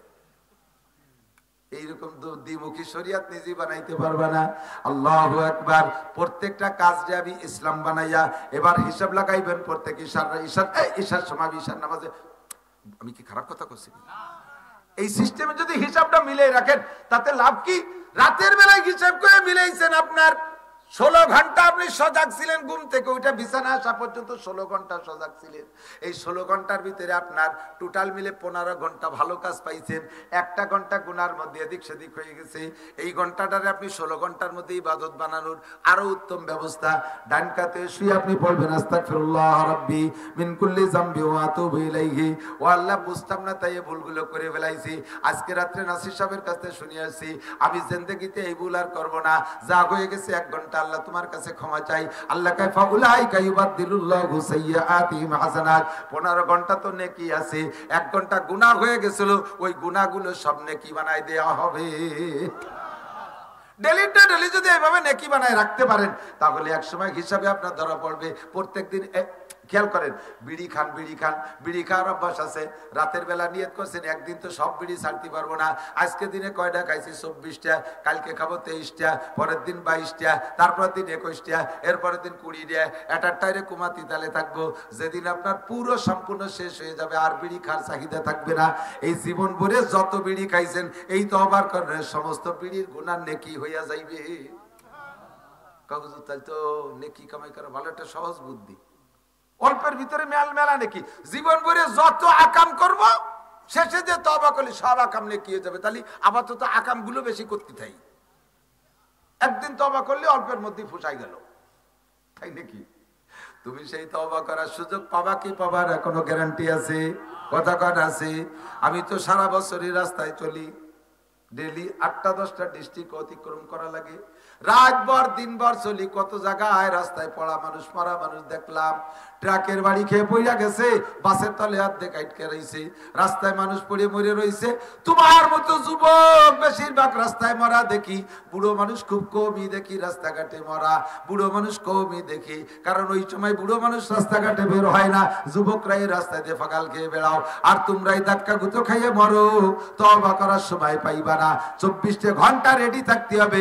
এখনই আজরাইল যদি আইসা যায়, আমার কোনো চিন্তা নাই, আমার আমল নামায় গুনাহ নাই, খালি নেকি আর নেকি। মরার পরে তুমি কবরে যাইবা, জান্নাতের দরজা তোমার কবরে খুলে দেওয়া হবে। আনুমরিহি ফিমা আপনা, গোটা জিন্দেগির হিসাব লাগাও। গোটা জিন্দেগি কিভাবে কাটাইছো, আল্লাহর কাছে জবাব দেওয়া লাগবে। ও আমার মুরব্বী বাবারা, এদিক তাকান। আমার যুবকরা, কত কিছু শিখলে, কোরআন শরীফ পড়াটা কেন শিখলে না? এত কঠিন ইংরেজি ভাষার মতো কি কব, গালাগালিটা দিয়ে ফেলতে গেছিলাম, তা করলাম না, একটু ভালোই করলাম। ওইরকম বাইরেও ভাষা হয় না, গোজামিল, খাড়া গোজামিল, কোন জায়গা কোনো মিল নেই। লেখবে জি, পড়তে হবে গ। তাও যদি সব জায়গায় জিরে গ ভর্তি হতো, তাহলে তো কথা ছিল। আবার জিরে জায়গায় জায়গায় জও পড়ে, লেখে ট পড়ে স, TION সন, হবে ট, তা পড়ে সন। সিআইসে এল কে সৎ, তো এল গেল কোন জায়গা? একজন কে ডেহি লিখতে কোন স লাগে? ডেহি লিখতে স লাগে নাকি? তা সেরকম হয়েছে না, CHALK, তাহলে সল কি হবে না? তা কয় স। MOTHER, মতিয়ার, তা কয় মাদার। লেখে একটা পড়ে আর একটা, এত বড় গুজাবিল ভাষা। তাই তুমি এত সর্বেসর বলা এবং পড়া শিখলে। আল্লাহর কোরআন কত সহজ। আল্লাহকে বলা, আল্লাহ যা, আমার কোরআনের মধ্যে কোনো বক্রতা নাই, যা লিখবে তাই পড়বা, যা লিখবা তাই পড়বা। আরে 10 বছর ইংরেজি পড়ছো, ক্লাস 1 থেকে নিয়ে ম্যাট্রিক পর্যন্ত, তবুও তুমি ইংরেজি বলা শিখতে পারো নাই।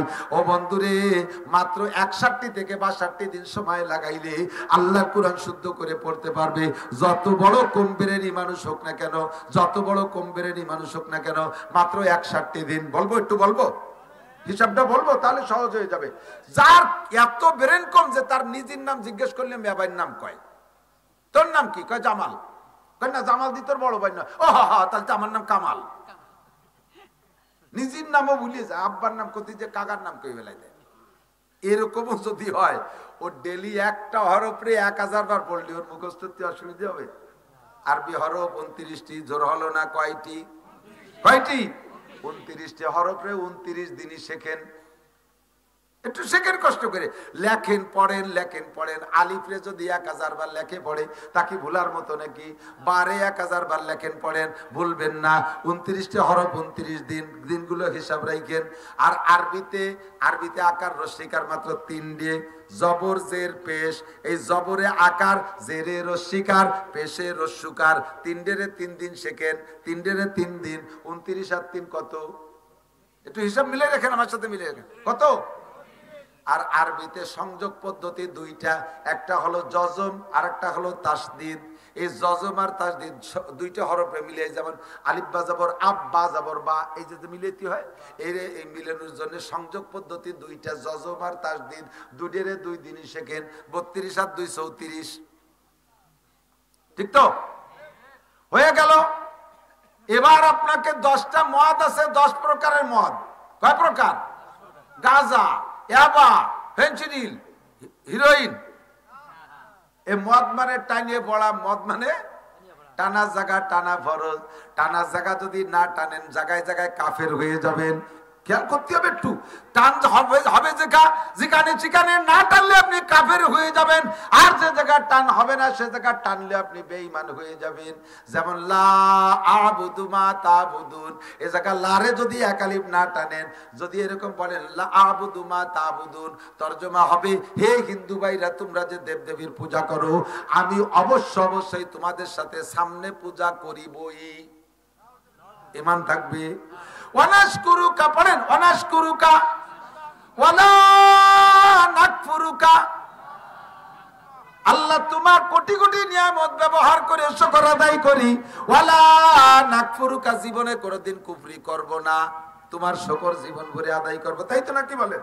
কিন্তু আপনি যদি লারে না টেনে পড়েন ওয়ানাশকুরুকা ওয়ালা নাকফুরুকা, তোমার শুকর এতদিন আদায় করছি, সামনে তোমার কুফরি করব, আর শুকর আদায় করতে পারবো না, ঈমান থাকবে। এরে কয় মদ টাইনে পড়া। এই মদ আছে 10 প্রকার, 10 প্রকারের মদ রে 10 দিনই শেখেন। ওদারে রয়েছে 34 দিন, 34 দিন 34টা, 10টা মদ রে 10 দিন, কত দিন হলো? 44। আর 17টা মাখরাজ আছে, হরফকে তার নির্দিষ্ট স্থান থেকে উচ্চারণ করে না পড়লে আরবিতে দারুণ ব্যস্কম হয়ে যায়, আকাশ পাতাল হয়ে যায়। যেমন কুল হুয়াল্লাহু আহাদ, বলো সেই আল্লাহ এক। বলো সেই আল্লাহ এক। এ জায়গা কফের জায়গা যদি কাপ পড়েন, কুল হুয়াল্লাহু আহাদ, তরজমা হবে খাও সেই আল্লাহকে যে আল্লাহ একা।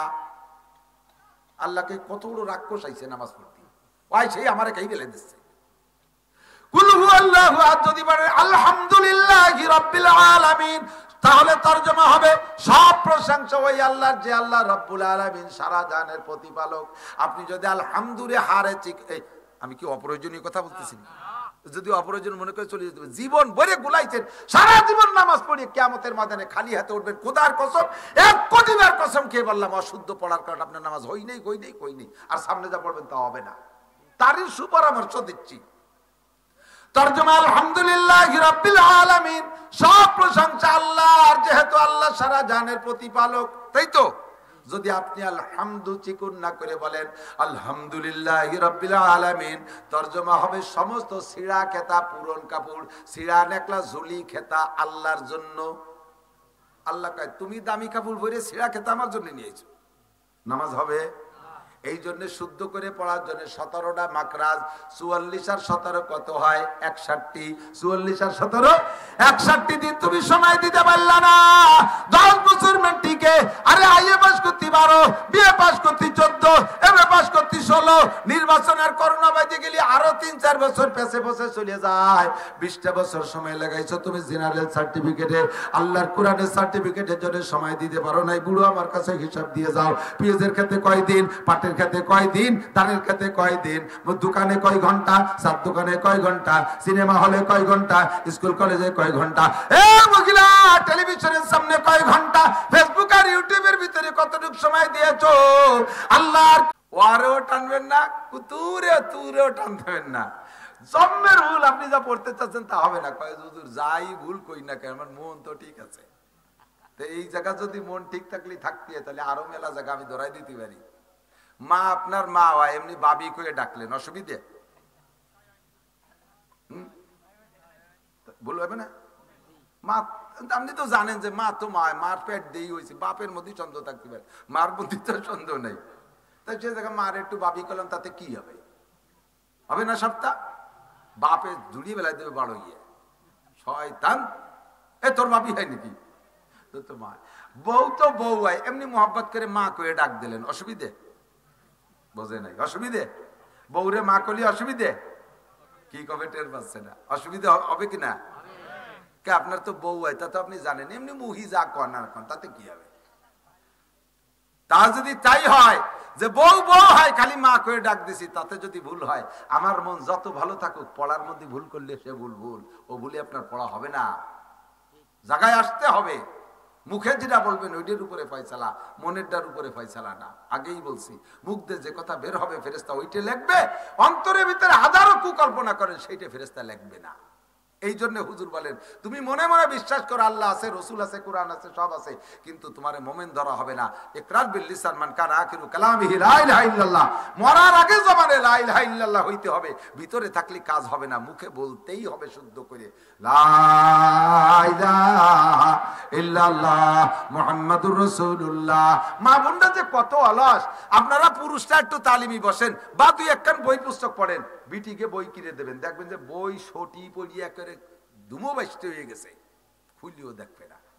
যদি কোনো মহিলার টিস্যু ব্যবহার করার অভ্যাস না থাকে, কুলুক ব্যবহার করার অভ্যাস না থাকে, ওই টিস্যু কিনে দিয়ে আপনি তবলিগি যাবেন, সিললে দিয়ে আসবে, দেখে এসে দেখবেন জন্মদিন মাকড়সা বাসা বাঁধিয়ে টাইট হয়ে রয়েছে বলি, ও বিটিও খুলিও দেখে নাই, যেরকম তা সেই রকমই রয়েছে। কুলুকের হিসাব নেবেন যে এক বান্ডিল টিস্যু তোমার এতদিন চলে কে?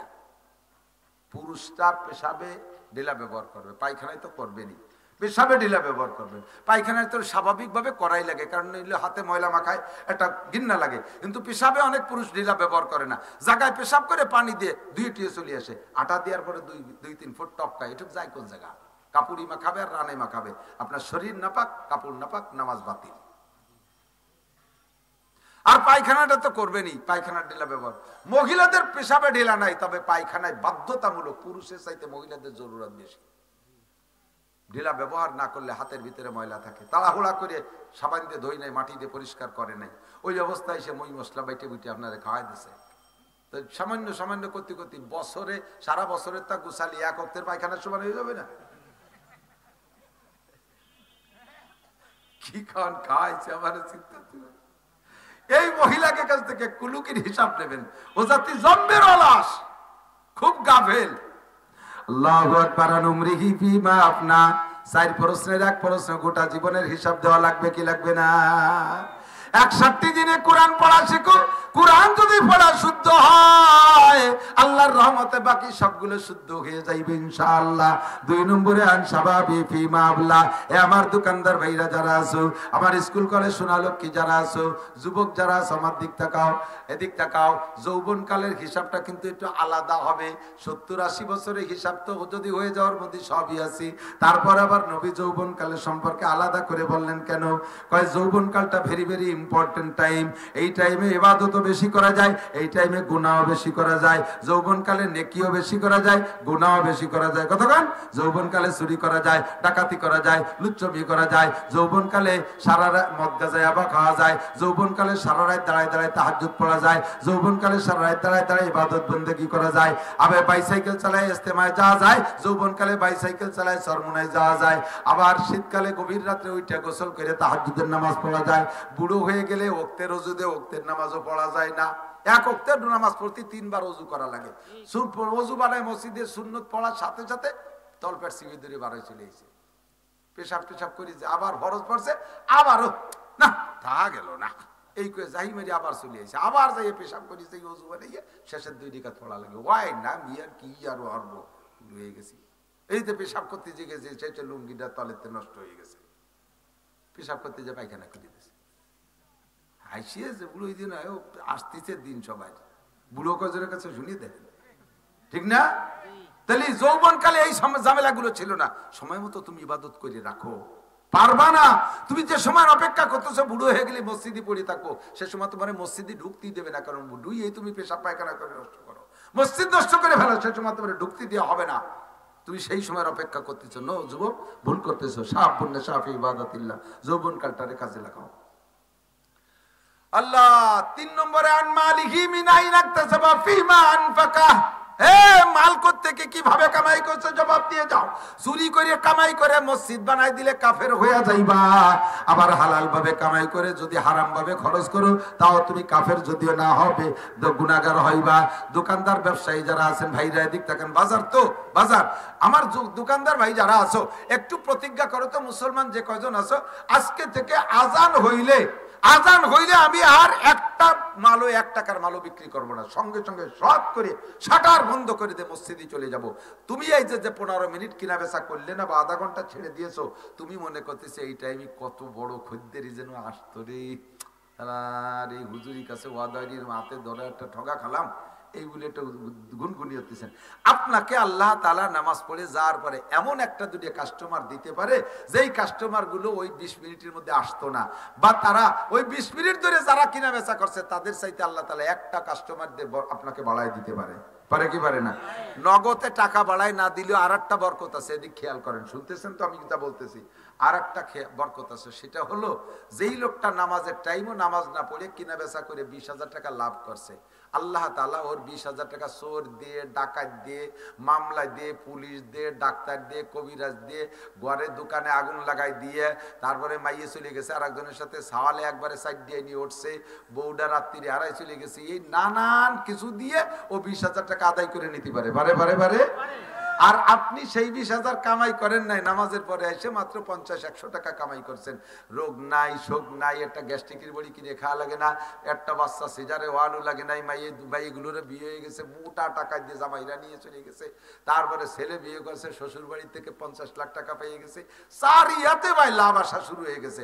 কারণ আপনি আল্লাহর সময় দিয়েছেন, আল্লাহ আপনার ওই সময়ের বরকত অন্যভাবে দিয়ে দিয়েছে। কথা কন না কেন? বোঝেন নাই কথা আমি যা বলছি? কাজেই আমি এই প্রতিজ্ঞা করতে পারি, সদস্য হুজুর শামসুল হক ফরিদপুরি রহমাতুল্লাহ আলাইহির কাছে খুলনা বড় বাজারের বহুত বড় একজন ব্যবসায়ী, সেই কালে বড় বাজারের সবচেয়ে বড় ব্যবসায়ী উনি, ওই লোকটা সদস্য হবেন গুণকীর্তন শুনে হুজুরের কাছে মুরিদ হতে আসছে। হুজুর আমি আপনার কাছে বায়াত হবো। হুজুর কয়, মিয়া তুমি এত বড় ব্যবসায়ী, তুমি আরো নিজে এতে ব্যবসা করো, তুমি আমার কাছে বায়াত হতে পারবো না? কয় না হুজুর আমি আইসি প্রতিজ্ঞা করি হবই। হুজুর কয় তোমারে ওয়ান টেস্ট, 1 বছরের একটা সবক দিয়ে দেই, মুরিদ করব না, 1 বছর পরে মুরিদ করব যদি এই সবকে তুমি টিকতে পারো। কি সবক? 1 নম্বর সবক হলো তোমার দোকানে যত ডেট ফেল মাল আছে ওইগুলো বের করে দিবা, এর সাথে প্রত্যেকটা মালের দোষ গুণ বলে দিবা, আমার মালের এই দোষ আছে, এই গুণ আছে, যার মনে চায় নেবে, সে যার মনে চায় না নেবে না। চক্ষু বন্ধ করে হিসাব করে দেখে দোষ কইতে গেলে 12 আনা মাল বের করে ফেলানো লাগে, দোষী মাল 12 আনা, সাইডে না আছে ভালো। 2 নম্বর হলো আজান হওয়ার পরে টুপলায় পেঁয়াজ দেছো, আজানের আগে টুল্লা পেঁচাচ্ছ একজনে, সে সময় তো টুল্লা বান্ধা ছিল, এখন তো সব পলিথিন হয়ে গেছে, মনে আছে নাকি মুরব্বীরা? হ্যাঁ, ওই পদ্মা পাতায় দিয়ে লবণের টুল্লা মনে আছে না, কলার পাতায় দিয়ে কাগজ দিয়ে সুন্দর করে টুল্লা বাঁধা, আমি খুব ভালো বাঁধতে পারি, আমার দোকানদারের বাড়ি লজিং ছিল, সব টুল্লা আমি খুব সুন্দর বাঁধতে পারি। তো পেঁচাইছো, আজান দেওয়ার আগেতে শুরু করছো, 1 প্যাঁচ 2 প্যাঁচ, আর 3 নম্বর প্যাঁচ দিলে মালটা দেওয়ার যোগ্য হয়ে যায়। 3 নম্বর প্যাঁচের আগে কানে আল্লাহু আকবার শব্দ আসছে, 3 নম্বর প্যাঁচ দিবা না, কাস্টমাররে বলবা চলো যাই নামাজ পড়ে আসি, আমি মাল দিতে পারবো না। তোমার মনে চাইলে অন্য দোকানের থেকে নিয়ে যেতে পারো, নতুবা চলো নামাজ পড়ে আসি, অপেক্ষা করো, আমার এই মাল নিয়ে যাবা, এই 10 গুণ বলে দিবা মালের। আর এইভাবে তুমি আজান হইলে ব্যবসা করতে পারবে না। এই 2 সবকের পরে 1 বছর যদি তুমি টিকে থাকতে পারো, তাহলে আগামী বছর আসলে মুরিদ করবো। ও কয় জি ইনশাআল্লাহ। চলে গেছে, যাইয়া আগে দোষী মাল যেগুলো নজরে সব বের করে গাঙ্গে ফেলাই দিছে, এরপরে যেগুলো একটু কম বেশ আছে সবগুলো 10 গুণ বলে দেওয়া শুরু করছে। এতে সমস্যা নেই, এতে কাস্টমার ভালো হয়েছে, বাড়ছে, কিন্তু মুশকিল হয়ে গেছে এক জায়গায় টুল্লায় আর একটা প্যাঁচ দিয়ে দিতে পারে। সেই সময় আজান হয়েছে, টুল্লাটা দোকানের মধ্যে দিয়ে কয় চলো নামাজ পড়ে আসি, আর না তোমার যদি ভালো না লাগে আর এক দোকানে নাও, এ মাল দেবো না। এই লোক সব খেপে গেছে, ইটা সুবির বিটা সুবিয়ে গেছে, দরবেশ হয়ে গেছে, ওর দোকানে মাল কিনা যায় নাকি, এই করিয়া আস্তে আস্তে কাস্টমার মাসখানিক বেশ ঘাটতি হয়ে গেছে। এখন তো মনের ভিতরে 1.5টা ভাসিয়ে শুরু হয়ে গেছে। 1 মাস পরের থেকে আল্লাহ পাক বরকত শুরু করছে। সমস্ত কাস্টমাররা কয় 1 নম্বর নির্ভেজাল নির্দোষী মাল যদি পাইতে হয় ওই দোকানে যাইতে হবে। অন্য সব জায়গা ভেজাল, মাপে ভালো, সবকিছু ভালো, তবে মুশকিল হলো লোক আজানের পরে আর দেবে না। কাজেই যা কিনার দরকার 2 আজানের মাঝখানে যে কিনে আনতে হবে। 2 আজানের মাঝখানে এমন কিনা বেচা, পুরো বাজার বন্ধ হয়ে গেছে, সব ওনার কাছে মাল ভালো। এরপরে 1 বছর পরে আইসে আরো সম্পাদক হুজুরি দরবারে বহুত হাদিয়া নিয়ে আসে। হযরত খবর নিয়ে দেখেন আমি আপনার 2 সবকে সফল। হুজুর তারে বায়াত করে নিয়েছে।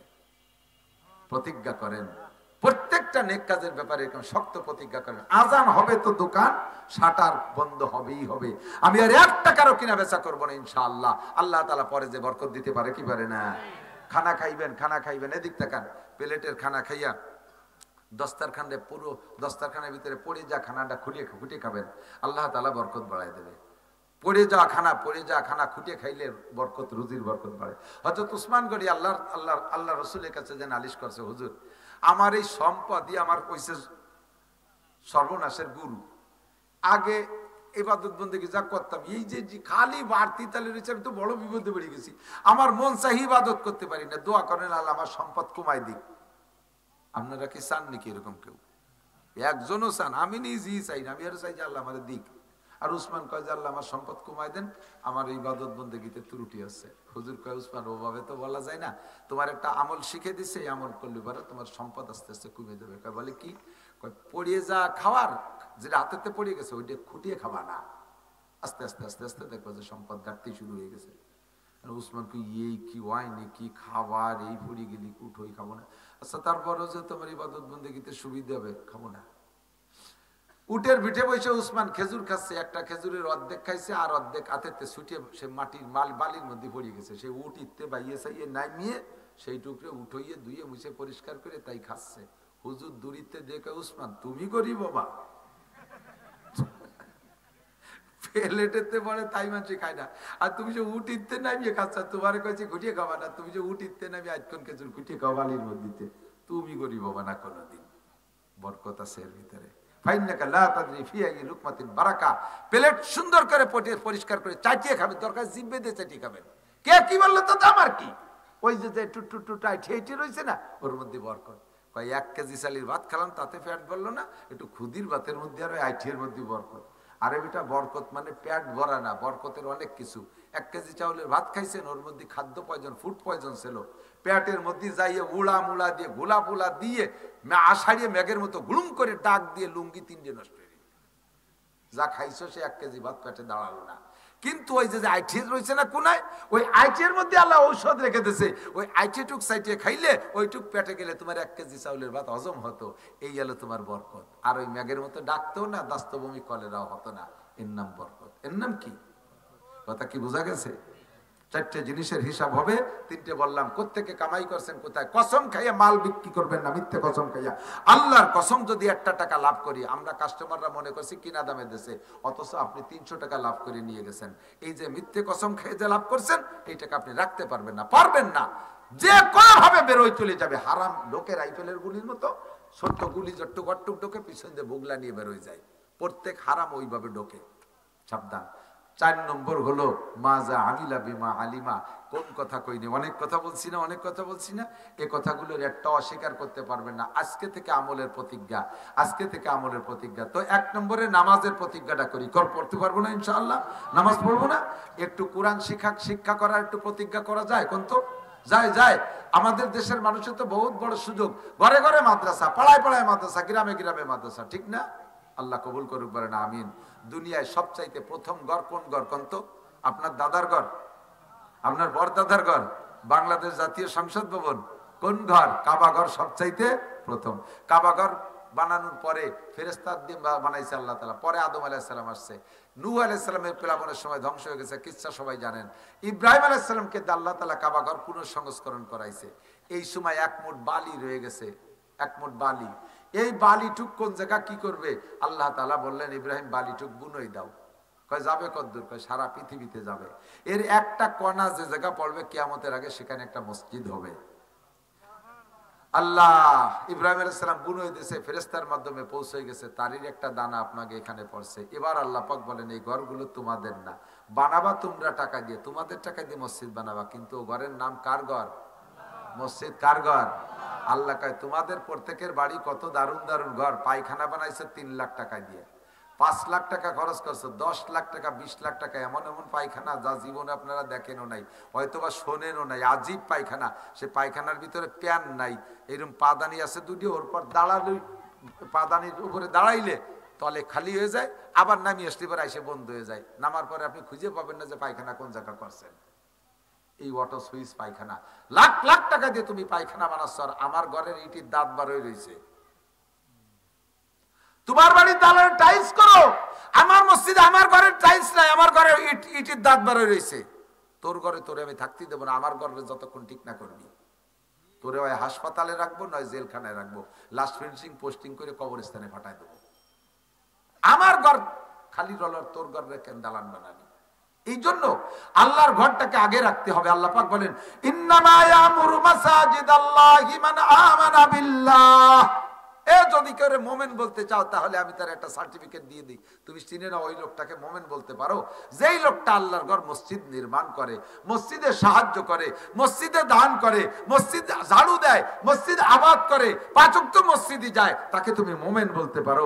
আর যারে তুমি মোমেন বলবা আমিও তারে মোমেন বলবো, আর আমি যারে মোমেন বলবো তার সম্পর্কে আমি সূরা মুমিনুনের ভিতরে বলে দিলাম কদ আফলাহাল মুমিনুন, সমস্ত মোমেনরা সফল, তাদের জন্য রয়েছে ফিরদাউসি নুজুলা, জান্নাতুল ফিরদাউস, সমস্ত মোমেনদের মেহমানদারি হবে। তা আমরা সবাই মিলে এই বাজারে, কমিটি বাজারে তো অনেক দোকানদার আছেন, আপনারা বাইরের কালেকশন না, আপনাদের ইনকাম থেকে একটা অংশ আল্লাহর ঘর মসজিদে দেবেন, আল্লাহর ঘর মসজিদে দেবেন। আপনি এই ঘরে একটা টাকা দেবেন, আল্লাহ পাক আপনাকে মক্কা মদিনা জিয়ারত নসিব করবে, কাবা ঘর জিয়ারত নসিব করে। হজে যান নিয়ত আছে না ইনশাআল্লাহ?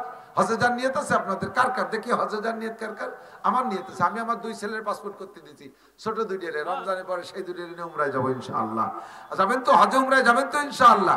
আল্লাহ সবাইরে কবুল করুক। তো হজে যাইতে উমরায় যাইতে অনেক টাকা লাগে, রমজানে উমরায় যাইতে শুধু ভিসা আর টিকিট খরচ লাগবে 2.5 লাখ টাকা, আর আনুষঙ্গিক আপনার খরচ, আপনার রমজানের আগে পরে গেলে একটু খরচ কম হবে। তো এত টাকা লাগবে, আল্লাহ পাক দিয়ে দেবে। আল্লাহকে আমার ঘরে 100, 200, 500 টাকা দিয়ে দাও, আমি তোমাকে হজ উমরার টাকার ব্যবস্থা করে দেবো, হজ উমরার টাকার ব্যবস্থা করে দেবো। বাজার মসজিদের কোনো মহল্লা নাই, পুরো সবাই আমরা এলাকায় যারা বাজার করি সবার মসজিদে বাজার মসজিদটা, দাঁড়ানো বসা যারা আছেন বিসমিল্লাহ কইয়া পকেটে একটু হাত দেন। আজকের পকেটের বড় টাকাটা আল্লাহর ঘরের জন্য, আমি কোনো এই কমিটির জন্য না, মাহফিলের জন্য না, আল্লাহর ঘরের জন্য একটু বিসমিল্লাহ কইয়া হাত দেন। আল্লাহ চাইতেছে ভাই আমি আল্লাহর পক্ষ থেকে প্রতিনিধি, আল্লাহ কইছে আমার ঘরের ইটির দাঁত বেরোয় রয়েছে, তোরা আমার এই ইট কয়েনটা একটু ঘিরে দে, কয়টা টাকা দে, একটু চাইতেছে আল্লাহ পাক। যাও ভলেন্টিয়াররা ভিতরে যাও, প্রত্যেকে হাত দেন, বিসমিল্লাহ করে হাত দেন। আরে ভাই ঠকবেন না, এই টাকা দিলে যদি আপনার কম পড়ে যায় তাহলে আমার থেকে ফোন দিয়ে আমি টাকা দিয়ে দেবো ইনশাআল্লাহ, বছরের শেষে হিসাব মিলাবেন, এই টাকাতে আপনার কোনোদিনও কমবে না। বিসমিল্লাহ করে টাকা দেন, দেন দেন দেন, সবাই দেন। মা বোনরা পর্দার আড়ালে আপনারা কিছু দিয়ে দেন, ওখান থেকে কিছু টাকা পাঠায় দেন, নগদ কালেকশন।